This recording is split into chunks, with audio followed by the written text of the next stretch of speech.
Selamat berjumpa dalam mata kuliah ilmu kewarganegaraan bersama saya Ludovicus Boman Suadu. Masih ingatkah Anda berita tentang Gloria Natapraja Hamel, anggota Paskibraka yang batal bertugas pada hari ulang tahun Republik Indonesia tahun 2016 di Istana Negara? Saat itu Gloria tidak diperbolehkan untuk ikut mengibarkan sangsaka merah putih karena mempunyai kewarganegaraan ganda. Hal ini dikarenakan Gloria juga memegang paspor dari negara Prancis. Diketahui bahwa ia mempunyai orang tua dengan kewarganegaraan yang berbeda.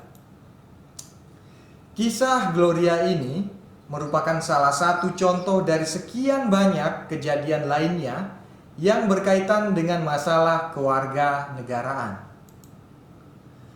Apa yang menyebabkan hal itu terjadi? Untuk lebih jelasnya, akan kita telusuri bersama dalam kegiatan belajar satu ini yang membahas mengenai masalah-masalah kewarganegaraan. Dalam zaman keterbukaan saat ini dan didukung oleh kemajuan transportasi mengakibatkan orang-orang bisa bepergian dari satu negara ke negara lainnya dengan mudah.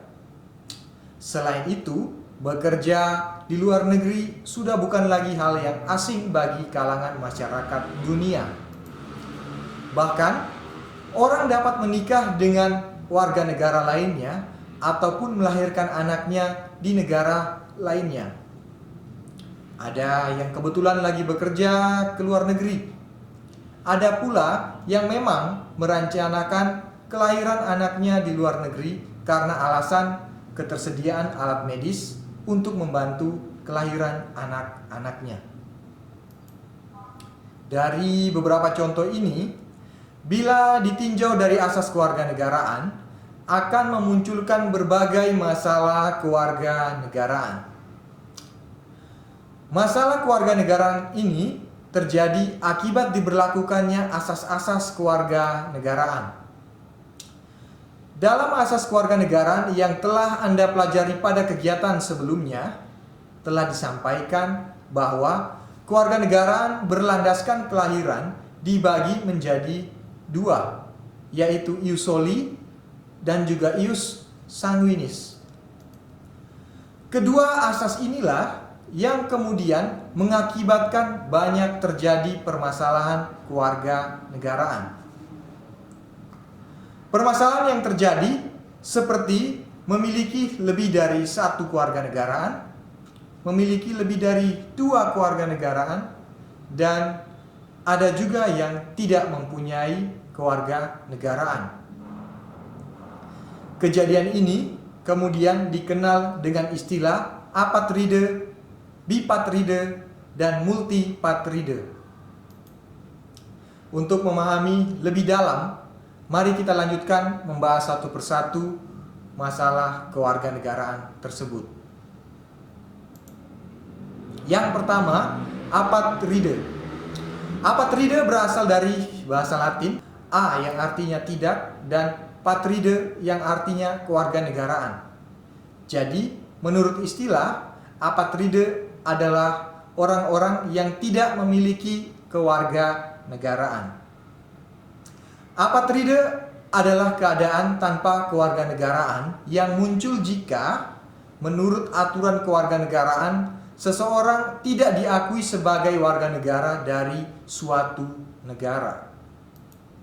Contoh, anak yang lahir dari ayah dan ibu yang menganut asas ius soli, tapi dilahirkan di negara yang menggunakan asas ius sanguinis.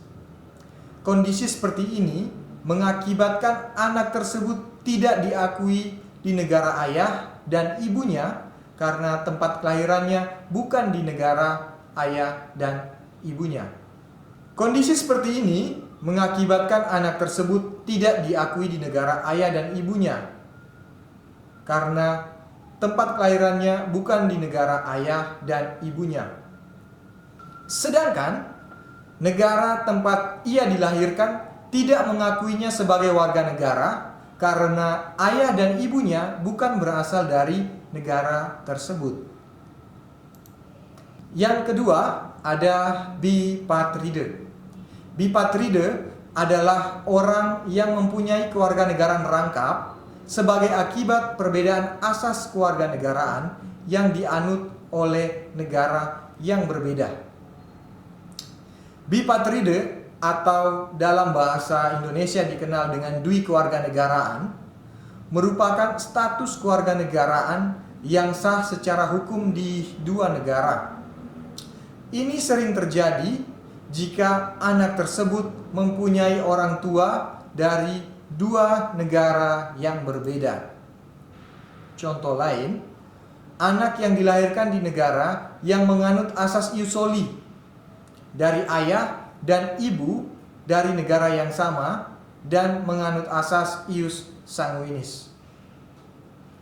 Anak ini mendapatkan kewarganegaraan dari wilayah tempat ia dilahirkan dan kewarganegaraan dari orang tuanya.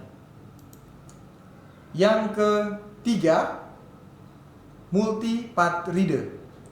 Multipatride adalah istilah untuk orang yang memiliki dua atau lebih kewarganegaraan. Hal ini bisa terjadi jika anak yang dilahirkan di negara yang menganut asas ius soli, sedangkan kedua orang tuanya berasal dari negara yang berbeda dan menggunakan asas ius sanguinis. Dengan demikian, maka ia mempunyai hak kewarganegaraan dari wilayah tempat ia dilahirkan karena menggunakan asas ius soli dan mendapatkan kewarganegaraan dari ayah dan ibunya karena menggunakan asas ius sanguinis. Dalam contoh ini, ia mendapatkan 3 kewarganegaraan.